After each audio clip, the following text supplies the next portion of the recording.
The reasons for atheism, or as I would prefer to say anti-theism, are, I would say, as follows. The first and the simplest objection to religious belief is that its metaphysical claims are not true, in fact are false, and come from a period that I would describe as the infancy, or the fearful childhood of our species, when, because we have brains that seek for information and seek for explanation, brains that even now prefer a conspiracy theory to no theory at all, and are bound to do so, and indeed in some ways a right to seek in this way, explanations had to be found for things that seemed at the time inexplicable. And in the absence of crucial information, we didn't know, we had no way to know that the Earth went around the sun. Didn't know that there was a germ theory that would explain disease.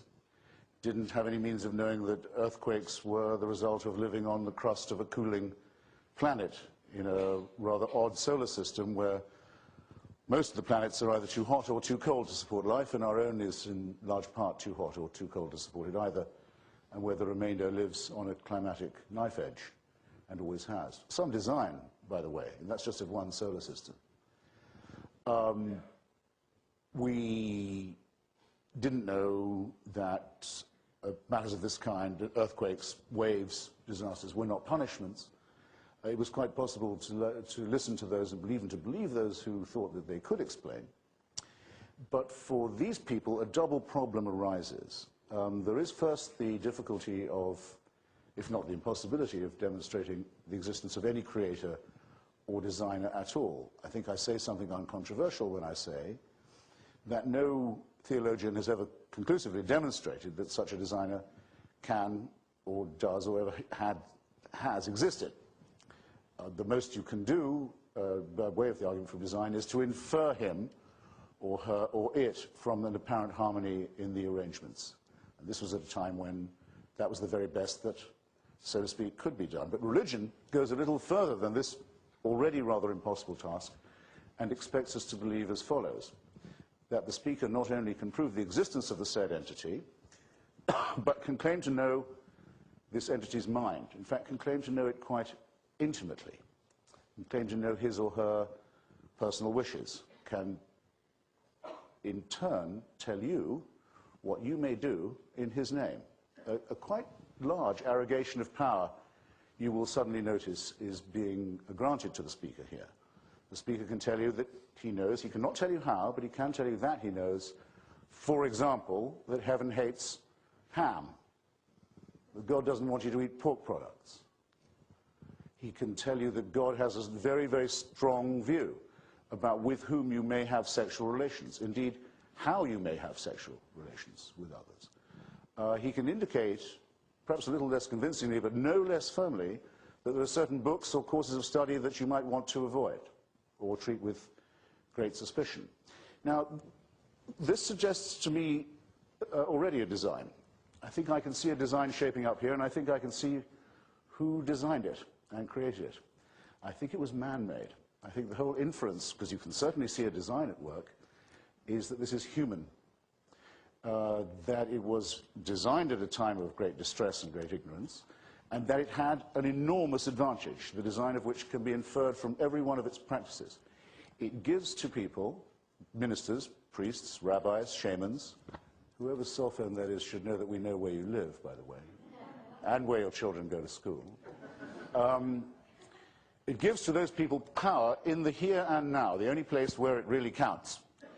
If you are His Holiness the Pope and you have arrogated to yourself, for example, the power to bind and to loose and to decide who may read what and how many tithes must be paid, how many holy days must be observed, how many disciplines must be followed, are you seeking power in the hereafter, or are you seeking it now? It seems to me very obvious that, inescapable conclusion, that it's temporal power that's being talked about. And of a very dictatorial kind, I might add, an absolutist kind, a kind that is not open to the ordinary challenges. The divine right of kings was something you had to challenge not just at the risk of your life, which might end quickly, though the end itself would be slow and painful, the end would be final, but you were told you risked your immortal soul and the rest of your life too. That's quite a powerful instrument of secular discipline. And everyone can name their favorite example, I think, of how and where that kind of tyranny over the minds as well as the bodies of men was exerted. We think of it as belonging to our prehistory, but we only have to look as far as today's Iran, for example, to see a classic theocracy, a country from which I've recently returned, where I wondered how to convey sometimes the flavor of what theocracy really is like.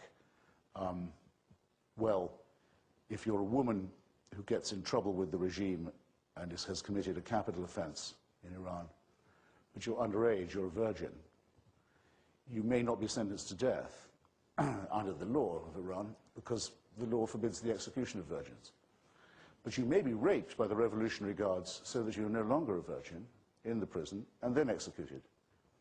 I think that sort of conveys what people feel they're allowed to do when they think they have God on their side. And I could tell you far worse than that about what the arrogance of power is when it thinks it's backed by the divine. Well, this arrogation of power in the material world is really nothing compared to the dictatorship that is suggested by those who infer the whole celestial design that backs it. That's why I want to spend a moment or two telling you why I'm an anti-theist. You may be an atheist and wish that there was a God who loved you and took care of you. It's possible, but just to decide there isn't enough evidence for it, just as Mr. Jefferson was a deist, but didn't believe in religion. He didn't think God intervened. These positions are equally compatible. I know several atheists who would happily say that they wish it were true, but that they can't find that it is believable. My own view is that it's very fortunate for us that it isn't true, and I shall say why. If there was a supervising creator who took a personal interest in your life, what you would have from the moment of your conception, at least in one interpretation, would be a permanent, inescapable, unchangeable, unalterable, unchallengeable rule which would involve round-the-clock surveillance and supervision of every single waking and sleeping moment of your life. The abolition of any privacy in your life or even in your mind and your most private thoughts. The most complete form of totalitarianism ever imagined.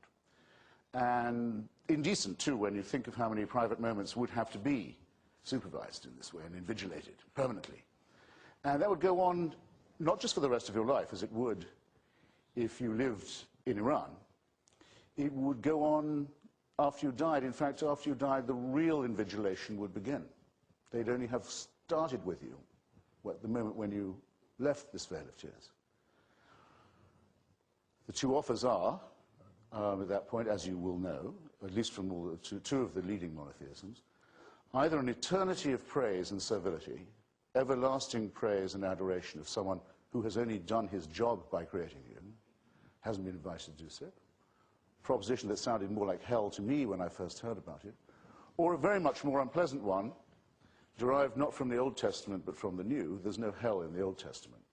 There's genocide, there's racism, there's slavery, there's child mutilation, there's everything else you could wish for, but there's no punishment of the dead. Not until the arrival of the gentle Nazarene is it suggested that for a crime you probably were forced to commit, because after all, you're created a sinner. You're created sick and commanded to be well, the essence of the totalitarian principle. But for that, you might face an eternity of torture, to which there will be no end. Now, I think this is a horrible proposition. I think those who wish for it are wishing for slavery and servility, for the abdication of their own responsibility, for the dissolution of their minds, the abolition of their individuality. I'm therefore very glad to say that there is no evidence for it at all. We can relax.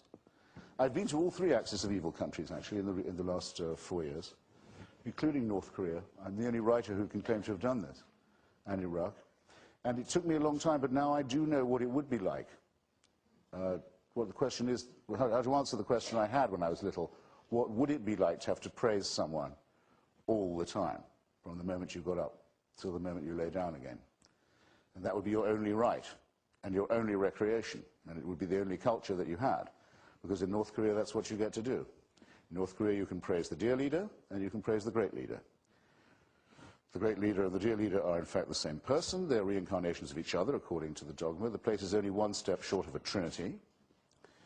The dear leader, who we lampoon, dwarf is only the head of the party and the army, not of the state. His father's head of the state.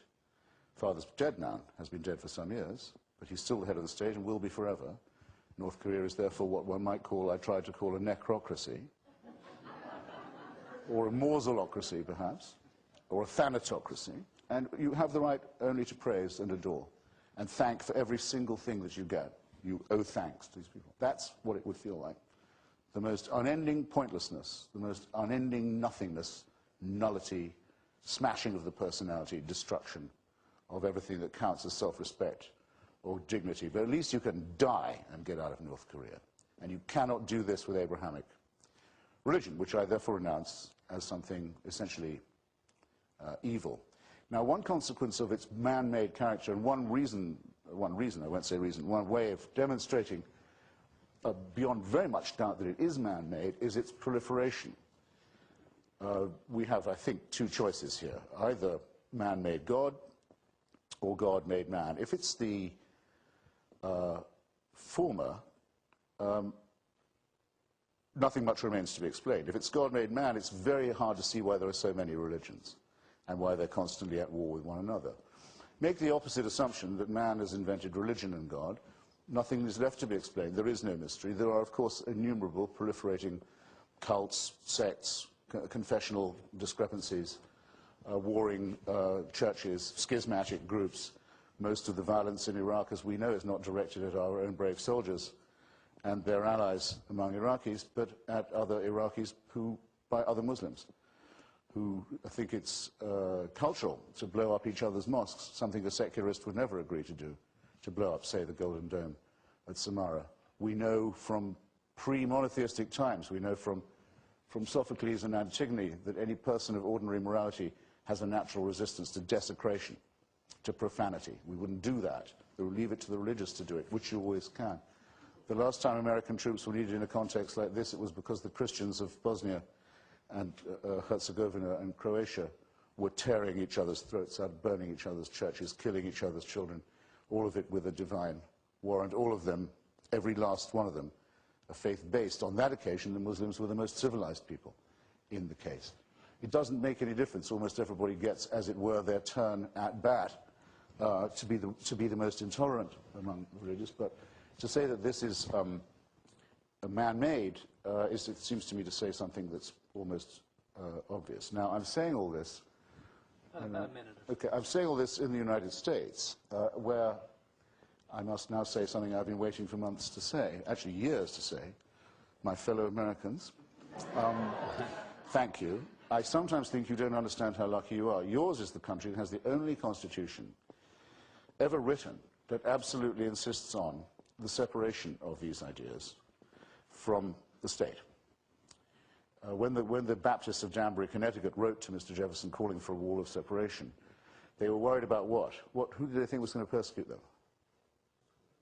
The Congregationalists of Danbury, Connecticut was the one they were afraid of. And rightly so, because the Congregationalists would have given them a really hard time if they'd been allowed to, if they could have seized any local power.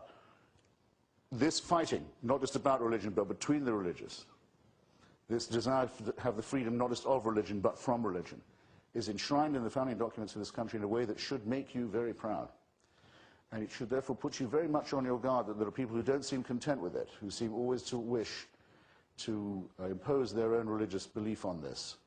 To say, if only we could ban alcohol, as in the 20s, we'd have a more pure and perfect union. If only we could forbid the teaching of evolution, or get equal time for pseudoscience, like the alchemy class that follows the chemistry period in presumably these schools, or the astrology class that comes after the astronomy studies moment.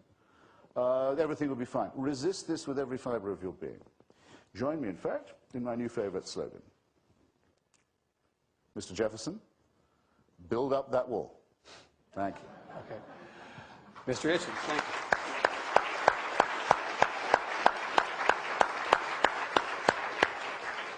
Dr. Olasky, your move. Well, I share Christopher's concern about round-the-clock surveillance, but I need to point out that we are in Texas, and we tend to sing in almost a ritualistic fashion, "The eyes of Texas are upon you." You cannot get away. You may think you can escape them. Rise up early in the morning. The eyes of Texas are upon you until Gabriel blows his horn. The religious sentiment there is something that a lot of us do believe in. In other ways, we have certainly a separation of church and state, although certainly not a separation of university and football. I'll rebut some of your specific statements later on, but I want to start with the big picture. When the second terrorist airplane on 9/11 hit the World Trade Center, ABC's Diane Sawyer was speechless for a moment, and then she uttered a soft, "Oh my God."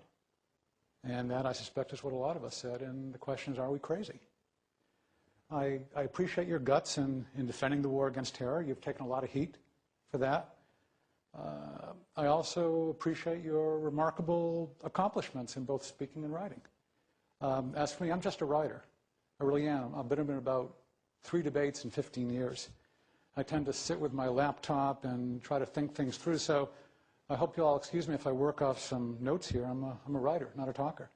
And with a limited amount of time, I don't want to wing it. So let me start with a confession. When Evan here pushed me to take on this debate, I finally agreed, as you'll recall, but I predicted that Christopher would wipe the floor with me. But now, having read his book, having listened to him, I'm more optimistic. The change is not because of my oratorical ability. No, it's you know, my oratorical ability is minimal, but you have a weak case. And of course, some people motivated by religion have done all kinds of terrible mischief and mayhem. Of course, that's irrefutable. But then you go and insist in the subtitle of your book, and throughout it, that religion poisons everything. And that's a hard charge to prove, I think. Everything? Everything? It sounds improbable. Are 1.3 billion Muslims all murderers? Are 1 billion Hindus all nutty? Might Judaism and Christianity have produced maybe 50% good and 50% evil? If not, how about 45% good? Well, 40%, 30%, 20%? Will not Christopher relent from his anger if there's 10% that's good? I've gone page by page through this book. It's a delightful book to read, especially preparing for debate because of all the extreme statements. I could just lay it out page after page after page, but that would be a very dull presentation. There's also Texas wisdom, you know, if you don't strike oil within 20 minutes, stop boring. So I'm going to challenge just a few representative points. On page 4, Christopher, you write that religion produces a maximum of servility. All religions? With that enormous variety of religions in the world that you pointed out, do generalizations like that make sense? And just looking at the Bible, you read it through, where Abraham and Moses and David and Job, were they servile? And they all argued with God at various times. They weren't servile. On page 7, you write that religion spoke its last intelligible or noble or inspiring words a long time ago. You know, Martin Luther King Jr.'s speeches, with all their biblical imagery, were certainly inspiring. Many UT students, many students I had heard the Dalai Lama when he spoke here, and they were inspired. And Pope John Paul II's words inspired many people to rise up against communism in Eastern Europe. On page 17, you write that religion does not have the confidence in its own various preachings even to allow coexistence between different faiths. You know, there's an annual pro-life march in Washington, not far from your home. There are over 100,000 Catholics and Protestants every year. They walk side by side along with groups from Jews for Life, Buddhists for Life, and so forth. On page 32, you write that the 19 suicide murderers of New York and Washington and Pennsylvania were beyond any doubt the most sincere believers on those planes. Well, you know, Todd Beamer, the man who said, "Let's roll," on United Flight 93, and he and others made sure it didn't crash into the U.S. Capitol. You know, he was a strong, sincere Christian believer. We did a profile of an interview with his wife and so forth afterwards in World Magazine, and the others who stopped the terrorists. There were a lot of believers there, and they died when Flight 93 crashed in Pennsylvania. Could go on. I'll skip to page 102. that, quote, "It goes without saying that none of the gruesome, disordered events described in Exodus ever took place." Okay, without saying, none. A slam dunk. Next, page 103, all the Mosaic myths can be safely and easily discarded. Well, maybe they can be, but not easily. There are a lot of very thoughtful people who have spent years of their lives looking at it and trying to figure out what's going on there. On page 104, next page, all 5 books of Moses are an ill-carpentered fiction. Now, a lot of pronouncements like that were made back in the 19th century, particularly the late 19th century. But again and again, biblical accounts considered mythical have gained new archaeological support and respect. You know, scholars at one point back in the 19th century said that the Hittites described in the Bible did not exist, nor did rulers such as Belshazzar of Babylon or Sargon of Assyria. And of course, archaeologists now have recorded all those civilizations, those reigns. There have been lots of brilliant people who have spent their lifetime studying those writings that you so readily dismiss. For instance, Robert Wilson, he knew 26 ancient languages and dialects. He could read just about all that remains from the ancient Near East. And he was impressed with the accuracy of those accounts that you so readily discard. You remind me, I admire your speaking and writing, you remind me of a character in the great movie, I hope many of us have seen it, The Princess Bride. There's a character, Vizzini. He's so smart that he says, "Have you ever heard of Plato, Aristotle, Socrates? Morons!" Well, you're a little too quick to dismiss some of these folks from the infancy of the human race. You know, great theologians, great historians, and sure, I mean, of course we know more about science and medicine and technology and lots of other things than people used to, but are we wiser than Socrates? Are we wiser than Isaiah? You write on page 160, "One knew, of course, that the whole racket of American evangelism was just that, a heartless con." You know that everything in American evangelism is a heartless con, a racket? I've been a reporter over the past 20 years. I've reported stories from around the country of people who, well, maybe or maybe not they're heartless, but they're evidently very stupid because they've spent their time in a racket that's yielded them no money. I mean, you live in Washington. You could easily visit some of these racketeers. You could drive for an hour or so north to Harford County, Maryland. It's north of Baltimore, just west of the Susquehanna. It's a land of forested rolling hills, leafy neighborhoods, small towns. They're, you know, playing a losing game of tug-of-war with the strip shopping centers and the malls and the fast food eateries and the housing developments. So it's pretty typical, sort of exurban area in some ways, but there's one small church in that county that I've gotten to know pretty well. Mount Zion has at least 30 families in it who have adopted kids, often hard-to-place kids. You could visit the home. It's easy. I mean, I'll be glad to arrange it for you. You could visit the home of one family, the Coonies. They own what was a 3-bedroom split level at the end of a cul-de-sac, nothing fancy, but now it has 7 bedrooms because the Coonies have adopted 9 kids. And most of those kids have some kind of mental or physical handicap. There's one who's 19, he has autism and mild mental retardation, severe bipolar disorder.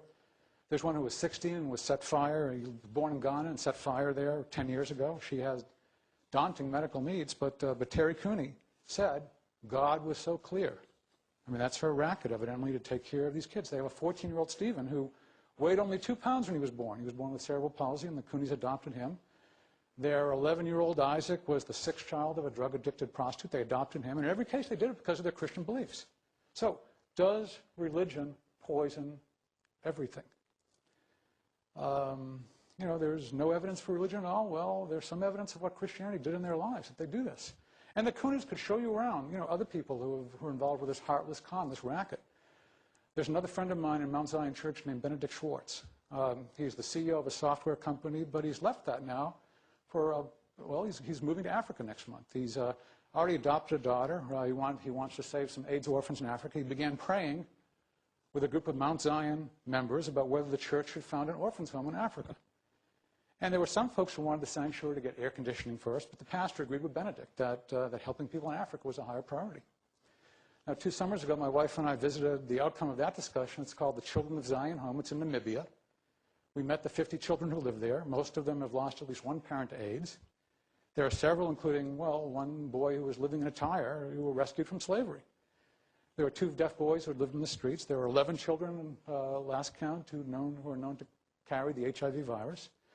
that orphanage would not exist except for Christian belief. Now, next month my wife and I will be back in Africa visiting another orphanage. This is the one that Benedict is moving to Africa to build in Zambia. And that's what one church has done. On the cover of this issue of World, this is a photo of a child that my wife and I met at a Christian work in South Africa. You could look at this kid and you could say, well, he's getting some food and, it's to my knowledge, it wasn't poisonous food. He didn't drop dead. Tell him that religion poisons everything. You don't have to go to South Africa to see that. I mean, you live in Northwest Washington. You write books with this absolutist, you could almost call it a sort of totalitarian fundamentalist rhetoric in some ways of, hey, everything is exactly, I know everything about this and I know it's all a con. All you have to do is go a few miles to poverty-stricken Southeast Washington. You could visit, for example, the Children of Mine program in Anacostia. I've been there a few times. Hannah Hawkins she's invested 2 decades. She invested 2 decades in this. It's an after-school program. Kids go there. And she said that without Jesus, you're empty. You're just out to sea floating. You don't know where to go. And she gives her life for those kids. And there are efforts like this all around this country. I'm glad you're a citizen. I hope you get a chance to see some of these. If there are folks in the audience here who believe that religion poisons everything, which is what Christopher wants to tell us, you don't have to go to Maryland or Washington to see differently. I've driven down I-35 and visited with Freddie Garcia in his San Antonio home. He used to be an addict, and he was a hater of white non-Hispanics. Then he became a Christian and started this program called Victory Outreach. He's led hundreds of people out of drug abuse. He counsels folks of all skin colors. You can't tell me that religion poisons everything. There are dozens of ex-addicts. I've interviewed them. They've told me that Christianity fought the poison that almost killed them. Or you or anyone here, you could drive east on 290 to Houston to visit the youth home that Kurt and Shelley Williams set up. These are also people I admire. They've helped to transform the lives of hundreds of teenagers who are heading into drugs and crime. They say, quote, we are unapologetically a Christ-based program. Or anyone here can drive up I-35. You can drive to Dallas. You can meet Christians who have set up community centers and former crack house. Tell them that religion poisons everything. Or tell that, I won't give you the whole tour, but, tell that to a gymnast in Indianapolis, a guy named Tim Street, lots of others there. Met a paraplegic weightlifter in Philadelphia named Nemo Cologne. Tell him that religion poisons everything. Religion saved his life. Tell it to a pastor named John Piper in Minneapolis. He and his congregation work with Hmong and Somali refugees there. Hey, this is a great country, Christopher. You're a citizen now. Go see it. And you can reply that you've seen terrible things done for religious reasons. I believe you. I've seen terrible things done too. There are lots of religious things that poison some things. And maybe you'll tell me the subtitle was put there by your publisher over your objections, that you really don't believe that religion poisons everything. Well, we'd be making progress, but, I don't know. I won't go on. The history of Christian poverty fighting in America. Before you say that religion poisons everything, okay, take the metro from your home, go over to the Library of Congress, read there about a fellow named Charles Brace.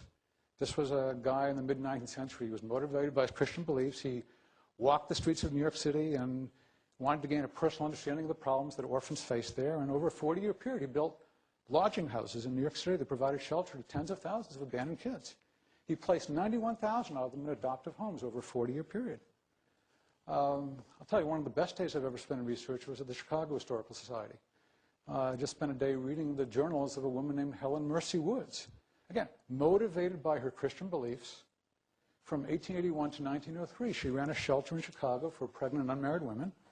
And you just read these journals. Month after month, she's giving attention to these women who have been discarded by their boyfriends or parents or anyone, and she helped them rejoice as their babies were born, and she helped some of them to get married, others to place their kids for adoption, others to get jobs. I could mention hundreds of more. I've written about this, but they weren't an evangelical racket.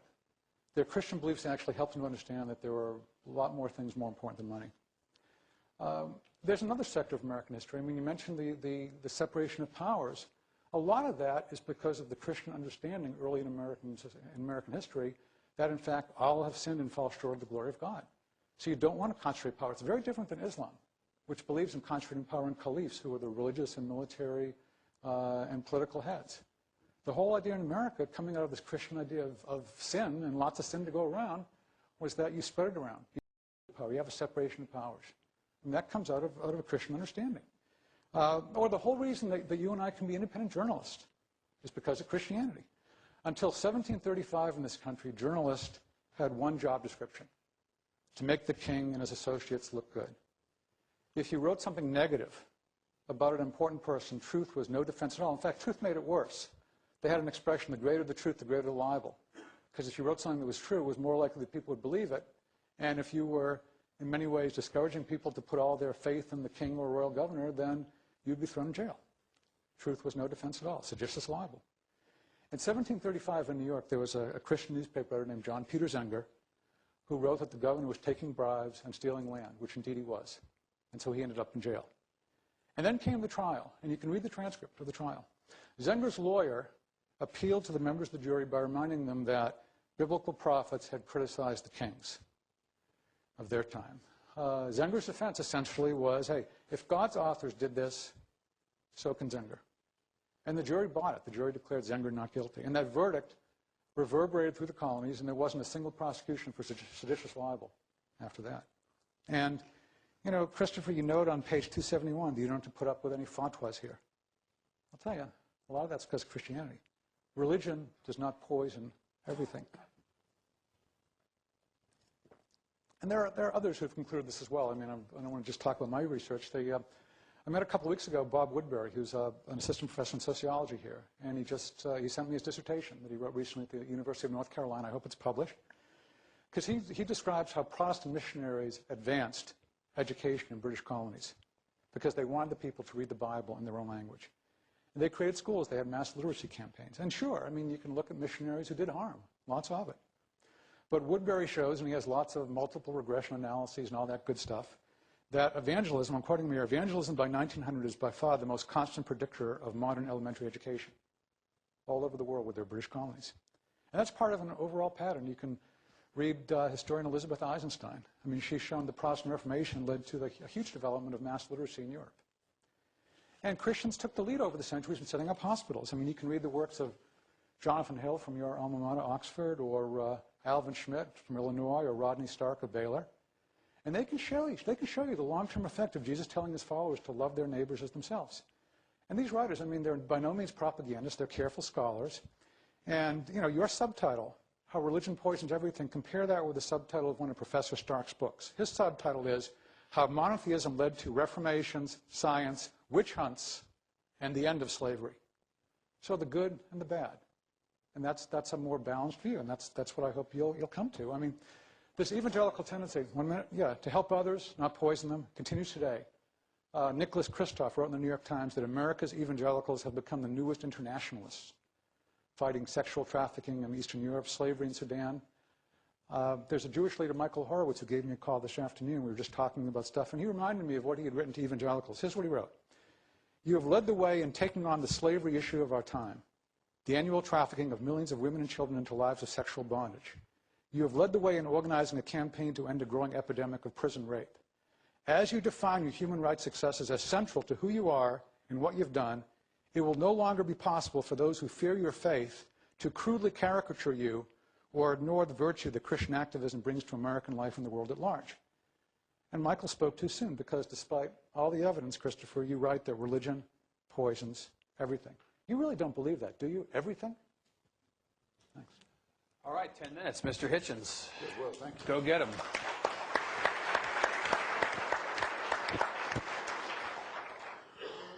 Well, I would have thought it was too much to expect that my other speaker would have devoted all his remarks to me, too. I mean, they don't exaggerate when they say Texas hospitality. It's very kind of him to make me his special subject, but let me try and take some of his points in order. First, a very small one, the Diane Sawyer point. I think she did say that when she saw the second plane go in, but I've seen the film, the only film there is, of the first plane going in. It's rather harder to see, and so you get the first words that are said in the post-9/11 era, or the immediate post-atrocity moment. And those words are spoken by a man on a big fire truck in New York, where the camera is mounted. And he says, can you guess? Yes, you can. Holy shit. And that was exactly a correct description of what was going on. much more accurate than Dan Sawyer calling on God, which even I will do when I've run out of words or, above all, concepts. Yes, of course I'll say thank God. What else is there to say? I'll say it, if you like, as a courtesy, but don't over-attribute it. Now, had I said that philanthropy was poison, or charity was poison, I think you would have probably had me over a barrel. I say in my book, I give quite a lot of time to it, actually. I have a moment in Africa, in northern Uganda, where I was recently.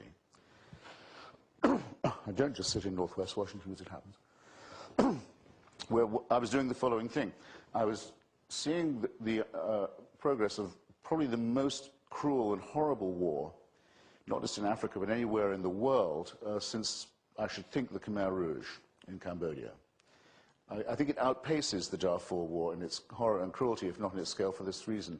You've probably heard of the Lord's Resistance Army of northern Uganda, and of its terrible leader, Mr. Joseph Kony, who wants to impose the rule of the Ten Commandments on Uganda. He's a former altar boy, and whose army is made up of kidnapped children who are turned into zombies and sadists at a very young age and sent out to kidnap other children to replenish the ranks. And there's a real evil to this because, of course, even the Acholi tribe, the people who suffer most from this ghastliness, don't want very rigorous measures taken against this terrifying little army of children for fear that their own kidnapped children will be killed. So it's a sort of double indemnity. And it's enormously retarded the recovery of Uganda in the name of God. And though it's a Christian force, very explicitly so, its paymasters are actually the Sudanese murderers who've commissioned the genocide in Darfur, because they want a revenge on Uganda for Uganda's help for the South Sudanese Liberation Army. So it's all a wonderful faith-based nightmare down there. And I was sitting in a camp where these children are gradually, some of them come in and give themselves up, some of them are captured, some of them get lost and are picked up. Terrifying children with guns and eyes of stone, who've learned so much about cruelty in such a short time that it shrivels your heart. Being rehabilitated. And the people doing this were a rather fundamentalist, but very decent Christian group. Can't remember exactly which, the World Forum something. And I was sitting with the man who ran it and said, well, I'd like to ask you a question. I said, as an unbeliever, which of you do you think is the most sincere Christian? I mean, here's Mr. Kony, who really goes out and fights like an Old Testament man and says he's going to impose the law of his tribe and his people and his teachings on everyone. And he wants the Ten Commandments and nothing else. And there's you. And you're doing what any secular group could do. I mean, Amnesty International could be doing what he was doing. I mean, not Amnesty International, in fact, but you know what I mean. Human Rights Watch, in fact, in Uganda is doing that and much more.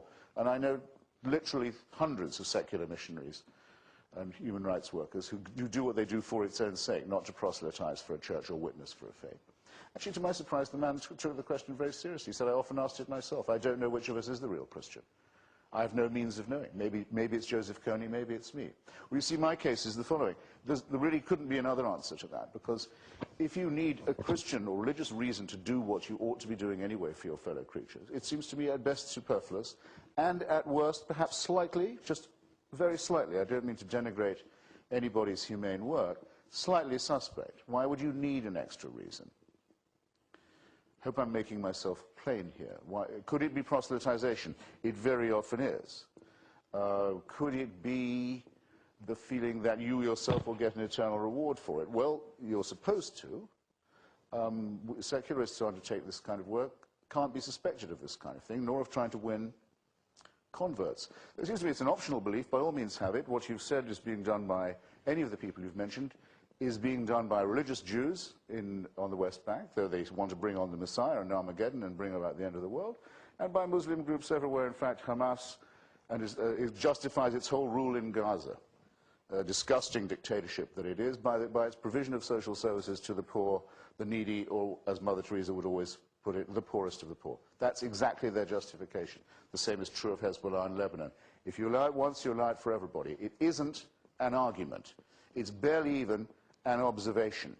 And when I said about evangelicals, I meant to say, and I said about a very revealing film which you may have seen about Marjo Gortner, the little boy who was put onto the preaching circuit by his parents. His name is an anagram of Mary and Joseph, and became one of the biggest tent draws around the country, a national superstar, while his life was ruined and exploited by these gruesome parents. And I don't know just so these people can make their escape under cover of night.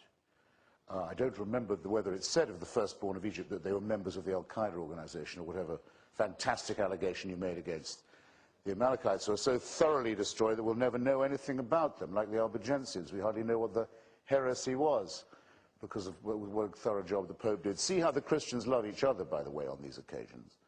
What did the firstborn of Egypt ever do to this loving God, that they should have their lives taken so his chosen people can run away? What's moral about believing this? What morally normal person will say they want the destruction of children for their redemption in Canaan? Professor Stephen Weinberg puts it quite well, I think. He says, in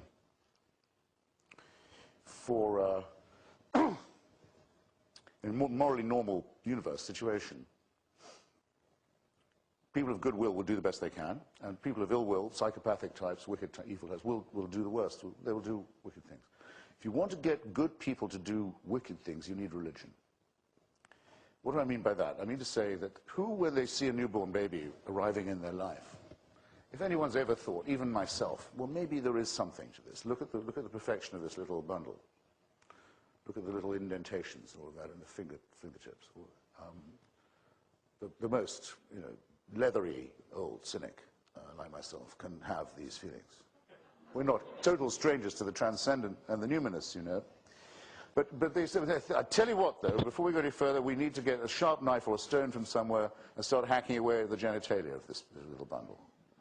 Because if we don't, we won't be doing God's will. Now, no moral person would do such a thing unless they thought it was divinely warranted. No moral person, I say, would show contempt and disgust about the female birth canal, as all religions invariably do, and about activities related to it, I may say, in both directions. Revulsion from it, disgust from it, scorn for it, and for all other forms of sexual congress. There seems to be a dread underlying all of this, a dread about the genitalia, a horror of women, a horror of their monthly effusions, a disgust, as I say, for their vaginas, that I don't find healthy. But it seems to me, in two senses, man-made. One, mammal-made, and two, made so that men can subordinate women, which seems to be a consistent finding in all religions. You will know that the pious Jew has to begin every day saying, God is to be thanked for not making me a woman or a Gentile. That's not moral preaching. No one goes around talking nonsense like that unless they think they have divine permission for it. Religion is therefore, yes, a poison, because it spoils even righteous acts. Now, I don't blame you for not reading all my book, and I certainly don't blame you for not quoting all of it. And by the way, we will just have to have a wager on what you said in yours, and I'll stand to my part of it. But I do spend a bit of time on this question of virtue. When a Muslim cab driver, who found a great deal of my money and my wife's money on the back seat of his taxi, and knew very well he could have kept it, we had no means of finding him, went to the trouble he did to bring it back and give it to us and say, well, that's his Muslim duty, wouldn't even accept when I tried to give him 10%, because I knew probably that would be an insult. Really, because it was his Muslim duty. First, I want to make 2 points. One is, I think that's trying to prove too much. I don't think it's at all to the credit of the Prophet Muhammad, or the Quran, or the Archangel Gabriel, who dictated the nonsense of the Quran to him, that this happens. I think the guy should have done what I would do. You find someone else's money, you take it back to him. If you want to be thought of as a moral person, you just do that. You've done the right thing. It's enough. What is this saying? It's a religious duty. It seems to me to pollute the integrity of the thing. The second is, if you use that to prove that Islam is a good influence, you'll have a lot of work still ahead of you. A great deal of work. All your work is still to come, as it is in your invocations of charity and philanthropy. You've proved absolutely nothing at all. You haven't even suggested a defense of religion as a moral or ethical thing. I think that's all I need to say for now. Okay. Thank you. Finally, to conclude, Mr. Olasky, Dr. Olasky. Well, you've given us, Christopher, a lot of excellent lines from your book, and I recommend it to people. I mean, it's witty. Yeah, it's well written. I think sticking with it and writing as you do, I mean, does show a certain virtue, although you may not like that term. And that's one of the things I've tried to point out in the book you refer to, that lots of things are important in war and in debate, and one thing that's very important is character and virtue and leadership. People will follow those they admire and often won't others. So all these things are important to take account of. But I'm troubled here by the way that you speak and you continue to speak with absolute certainty about all these things. And in fact, if our existence is random, it's all random, why should we trust what you say at all? Why should we believe it at all? It's a random utterance. You could do something entirely different half an hour from now. It's all random. We could talk more about a lot of the points you raised. The Amalekites, of course, were not wiped out. If you're familiar with the book of Esther, Haman is one of their descendants. And actually in Jewish lore, Hitler was a descendant, and so forth. So, you know, there are a lot of things we could talk about. I mean, you say this is madness. You're generalizing about all religions again, men subordinating women and so forth. Let me just talk about that. And this actually ties in with this whole question you've raised about whether any of these scriptures could possibly be believable, that perhaps they were all written as propaganda booklets. Let's look at the Gospels. If they were just propaganda, their authors were really idiots for giving women a vital role in the founding of religion. They showed women as the first witnesses to the empty tomb. That would just add to suspicion as to whether Christ truly rose from the dead.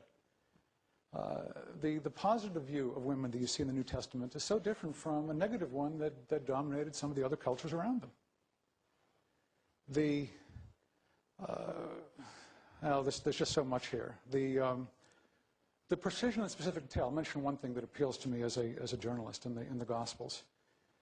There's been a long-running debate about whether they were written pretty soon after Jesus, within the first several decades, or whether they were written much later.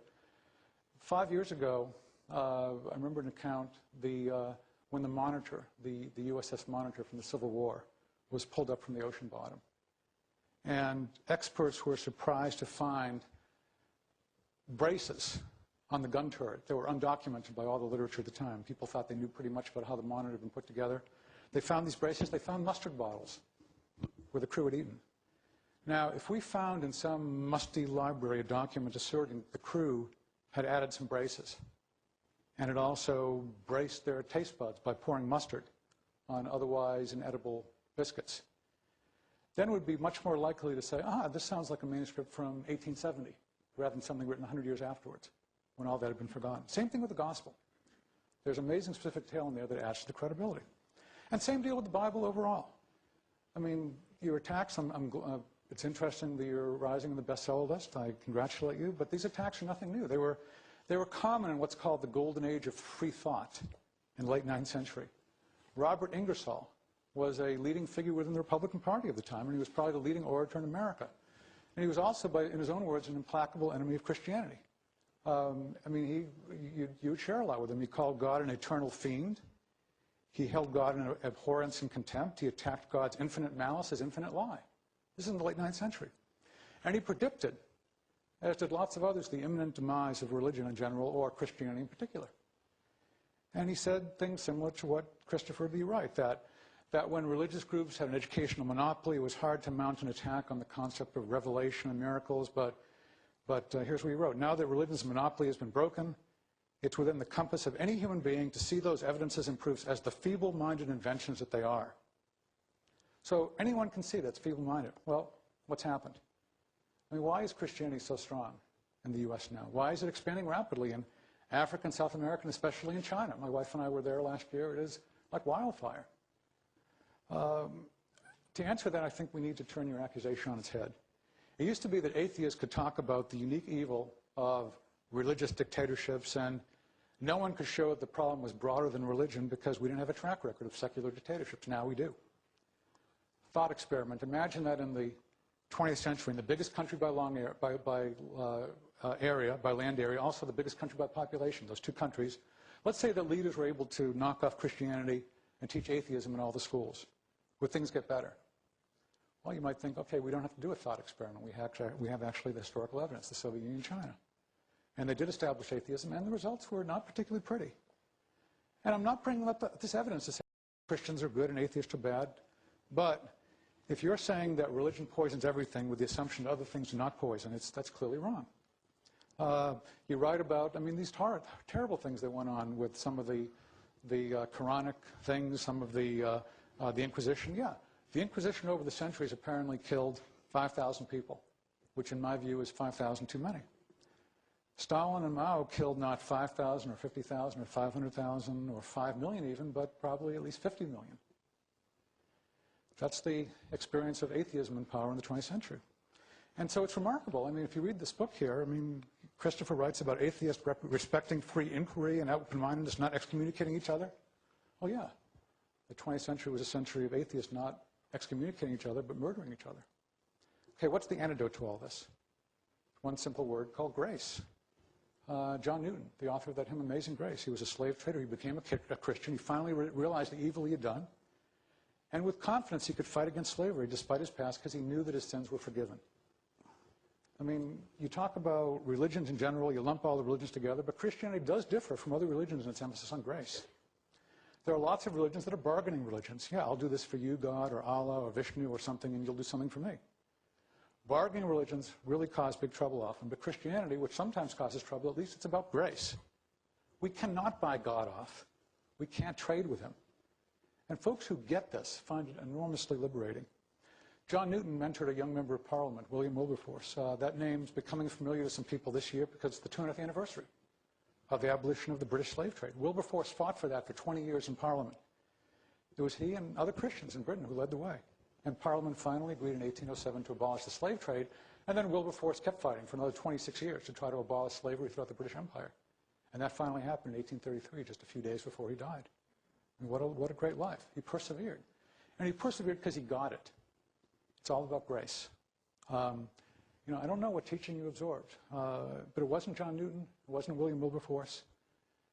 You know, when we understand that God is our Father, we don't have to win our love by, as you say, mortifying our flesh or giving some money to religious authorities. We can't lose his love by asking hard questions, by arguing with him at times. It's not a police state or a banana republic, as you say. It's love. I just wish you could get that. Religion poisons everything. Chesterton, 100 years ago, G.K. Chesterton was asked by the Times of London to write, "What's wrong with the world?" And Chesterton responded with 2 words, "I am." You know, so you can throw out my journalistic research, my historical research, and that of others. You can say it's all wrong. But here's Chesterton's reply again. What's wrong with the world? I am. You throw out everything else, and I can still tell you that religion doesn't poison everything. And since I'm the guy defending Christianity here, and I'll end with another confession. You know, both you and I were married and divorced before our second marriages, which thankfully have lasted. I don't know your experience, but I do know mine. When I was an atheist in my early 20s, I was a lousy husband. I was married for 2 years. It lasted only that long. And you know, I became a Christian in 1976. And my marriage since then, it's lasted for 3 decades. Now, I'm obviously not saying that only Christians or religious people have long marriages. And I'm just saying that in my own case, Christianity did not poison everything. Christianity was actually the antidote to the poison that was within me. You know, I'm still selfish, but not utterly selfish. You know, without Christianity, my marriage would not have lasted. And I know that Christianity doesn't poison everything because I have 4 fine sons. And before I was a Christian, I favored abortion. And if I hadn't come to believe in God, you know, some of those sons would not exist. Christianity does not poison everything. In my own case, in the case of millions of people, it's the antidote to poison. So you can say, Christopher, that religion poisons lots of things. I'll agree with you, but not everything. I'll also suggest that atheism poisons lots of things. There's plenty of poison to go around. We desperately need the antidote.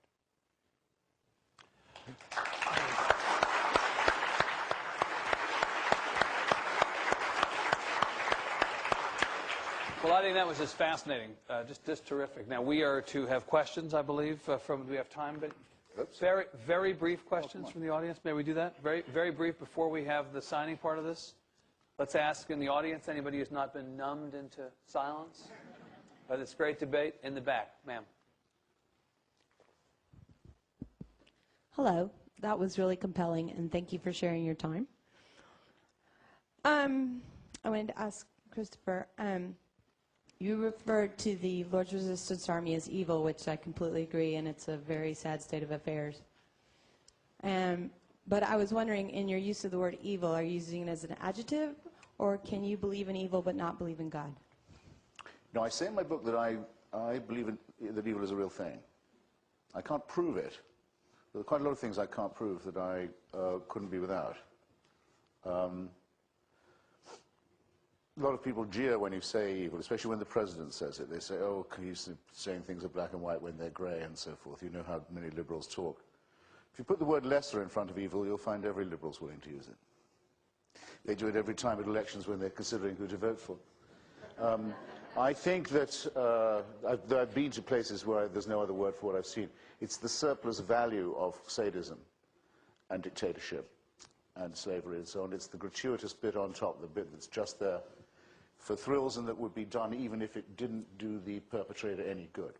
I mean, the self-destructive, nihilistic element. I can't put it any more strongly than this. And when you smell it, when you see it, you'll know. Hope you never do. Sir. I wanted to first thank, is this on? I wanted to first thank the LBJ Museum for putting this on. Yeah, very well said.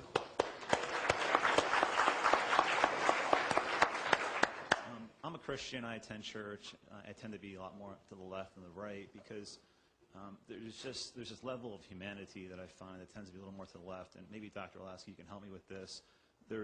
It just seems like, I know it's biblical, it comes out of the Bible, and I've heard, to keep in the theme of politics and religion, I've heard Governor Rick Perry say it, that if you're not a Christian, you're going to hell, and kind of that whole, there's a whole level of, I call it a license to be arrogant that comes along with the religiousness. And I think there's a certain level of that, but I struggle, that's the point where I really struggle when it comes to being a Christian. So I'd love to hear from you as far as of how you support that level of arrogance, or us and them is probably a more politically correct way to say it, or exclusivity.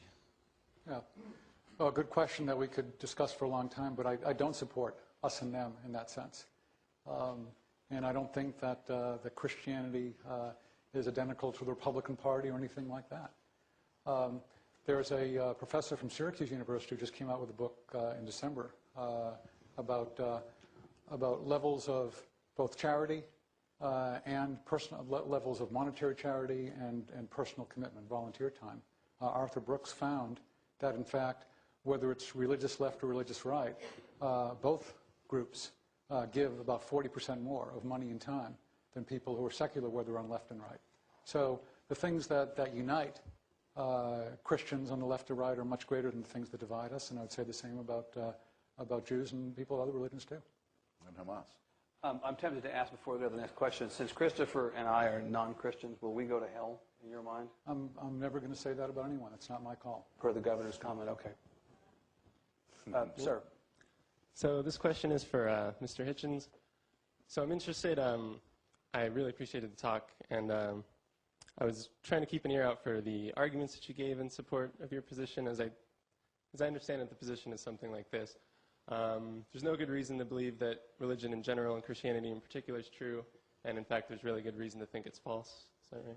So here's an argument, or here's some gestures at arguments that you made.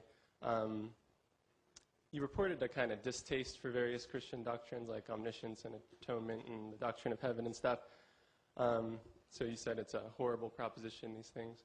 So I don't know if that technically counts as an argument. I mean, there's lots of things that I find distasteful, like certain propositions about cockroach reproduction and stuff just absolutely disgusts me. Mm-hmm. But that might be a reason to hope that it's false, but it's not a reason to think that it's false or believe that it's false. I didn't imply that it was. Okay, so that's so there's a reason to be glad of your reasoning. Oh, okay. So that's not the argument for the conclusion, for your position. So here's what maybe the argument was. You said there's this great diversity of religious belief. There's a lot of different religions out there, and if I'd been born at a different time in a different place, probably I would have had a different religious belief or something. So therefore I should eye my religious belief with a special suspicion or something. I'm not sure where we're going with this. So that doesn't seem like a... Sorry? Let me ask you, what's your question? Okay. I'll get to that in 2 seconds. Okay. Ready? So it doesn't seem like a good argument because, I mean, if I time in a different place, I would have had different ethical beliefs. Doesn't give me a reason to doubt them. If you'd been born in a different time in a different place, you would have had different religious beliefs. Doesn't give you a reason to doubt them. So here's the question. Don't you agree? I think I must have expressed myself very poorly in the first instance. When I said, but I seem to remember what I said, and I'll just have to submit myself to the arbitration of you, my peers. I believe I said that it would be possible to be an atheist and be sorry with your conclusion, that you could be an atheist who wishes that there was a God. Did I not say that? I've met such people, but that I, to the contrary, am an anti-theist who is very relieved, given what the implications of divine rule would be, that there is no evidence for the proposition. Now, I hope that's plain now. I'm wondering what the positive case was, that religion in general is false, and Christianity in particular. So I thought maybe one of the arguments was this diversity of religious belief maybe gives you a reason to think that your religion is false or something. Well, I say the diversity of religious belief is not mysterious if you assume that God is made by man. It's only mysterious if you think that man is made by God. Yeah.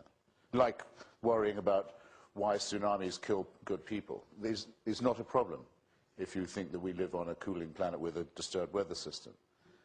That just will happen, doesn't require any explanation. Nothing to pray over, nothing to why about. Nothing to have a sob fest on CNN about. This question answers itself. It's only a mystery if you don't know that we live on a planet with a cooling crust and a turbulent climate system, and you think, well, maybe God decides at what point weather takes people out. Occam's razor is the critical thing here. Dispose always of unnecessary assumptions. Does the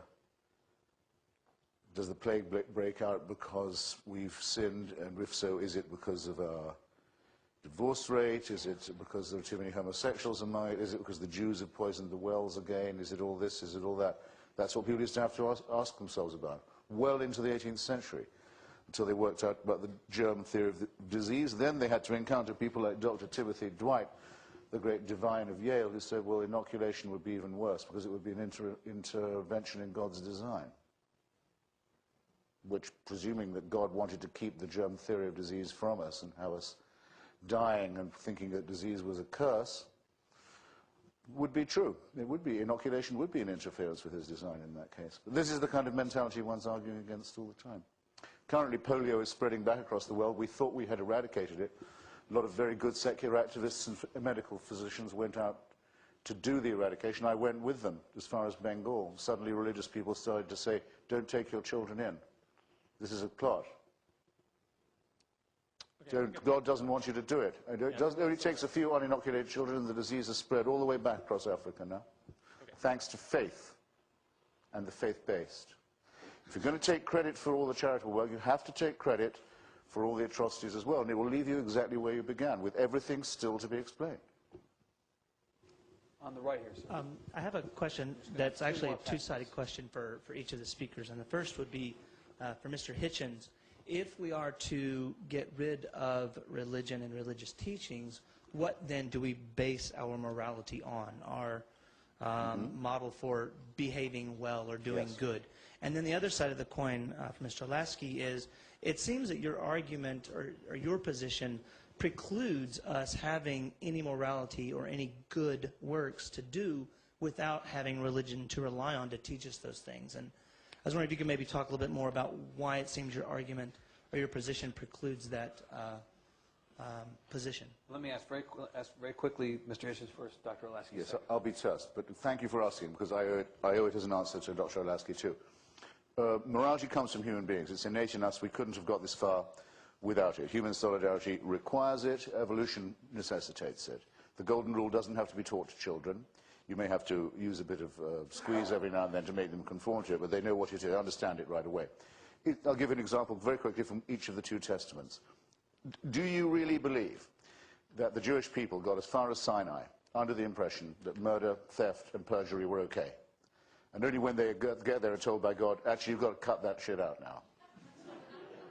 And those are the commandments on in stone. Oh, up till then we thought that was cool. They would not have got as far as... Of course, the story, as I've told you, and as you can easily find by reading my book and others, the story is all bogus, but suppose it to be true, that's the contempt it has for human beings, that they wouldn't know unless told that murder, theft, perjury, to say nothing of adultery, can mess you up. Of course they know.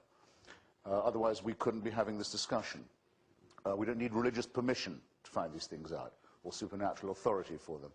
Another example quickly from the Second Testament, the good man from Samaria, the man who puts himself out, goes out of his way to help a suffering fellow creature who's described to us by the alleged Jesus of Nazareth, quite clearly wasn't a Christian.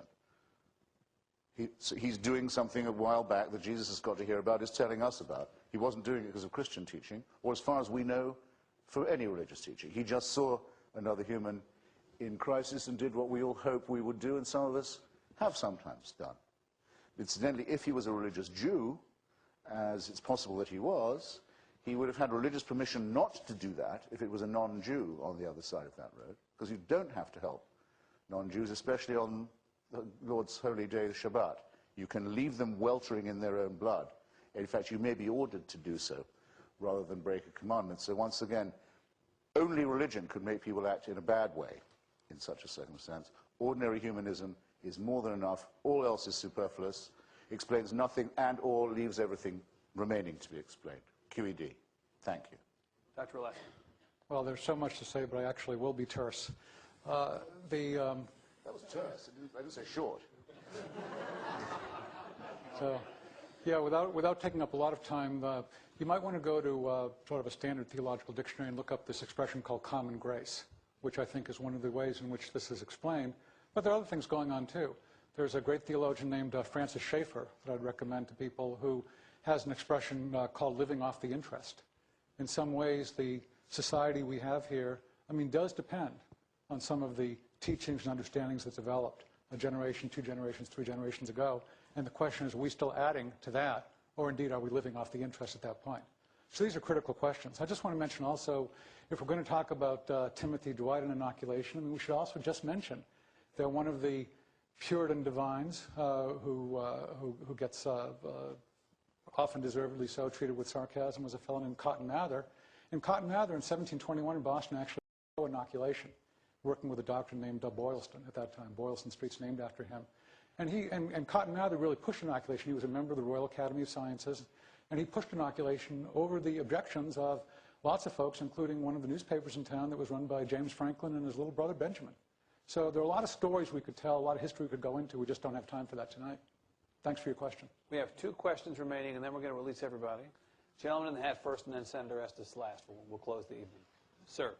I was hoping for a debate like you had with Mr. Galloway in New York, where it was quite a knockdown, drag-out fight, but I guess we need 2 Brits for that sort of discourse. But I did want to ask, y'all used to be Marxist running buddies, and now you're war in Iraq running buddies. Is this the product of vanity, ideology, or perhaps some sort of religious commonality? You want to... Looking for the I'm willing to take a run at it. But, Dr. Olasky. Christopher can speak for himself of that, of course, as he does very well. But I just look in the war on Iraq as a subset of the war on terror, which some people look upon that as a discretionary war. We can engage in it or not. Some people look upon it as an obligatory war. I tend to think it's an obligatory war. I don't like it at all. When I was writing columns about this back in 2003, I was hoping we didn't get into that in Iraq. But now we're in it. And what do? It's not an easy situation. It really isn't. I hate it. But it's a tough war we're in. An area of some common. well, I'm no longer a Brit, and Mr. Galloway never was one. He's a renegade Scot. Of the most revolting dye. And to have a debate on the order of that, we would have to disappoint you, because Mr. Galloway is a thug and a liar and a demagogue and a man who has managed the odd feat of being able to be both a pimp for and a prostitute of Saddam Hussein. My opponent tonight, I need hardly add, is a great deal more elevated in every respect than that, so sorry to disappoint you. I regard the war in Iraq as part of the war against religion. The faith-based parties of God are trying to level Iraq to barbarism, and they're very nearly succeeding. As well as killing each other's children, their fellow Muslim children, which they don't scruple to do, they want to reduce by their religious precepts a once highly civilized and sophisticated society to the level of Somalia or Afghanistan, which is what happens, by the way, to any country when you try to run it out of a holy book, I think we should hereby highly resolve that no country of such importance and no people of such civilization who've been through so much and to whom we've promised so much shall ever be governed that way. We will not abandon them. The jihadists will never have Iraq. What we're doing there is one of the noblest undertakings the United States has ever made. But as to the question, may I follow up just briefly? As to the question, though, isn't it odd to find yourself allied with perhaps the most religious, fundamentally religious administration the United States has had in recent memory, and with a fundamentalist and evangelical, or perhaps even a dominionist like Mr. Olasky? The who coined the term compassionate conservatism. We've seen how that's worked out. I perfectly understand that. I mean, all my friends in Iraq, my Iraqi and Arab and Kurdish friends in Iraq are all secularists. For all I know, every member of the 82nd Airborne Division is a professional snake handler. But what they happen to be fighting for is a secular Iraq. So I would think the irony was at the expense of the religious rather than the secular. Last question of the night, Senator Estes. Thank you very much. Thank you to both of you for a tremendously stimulating debate. And Dr. Olasky, you've been a hero of mine for many years and part of what spurred me on to government service. But this is a question for the other side. And I was glad you talked about Occam's razor, but let's get to the end of our life individually. How do you answer Pascal's wager? As far as I've never heard an anti-theist, explain maybe a short explanation of Pascal's wager. Will be short. Yeah.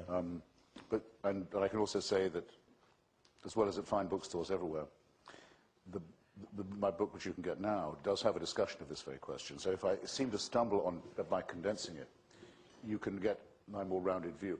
Pascal's wager, in case it's not known to you, comes from Blaise Pascal, who addresses his pensée to the one who is so made as that they cannot believe. That's me.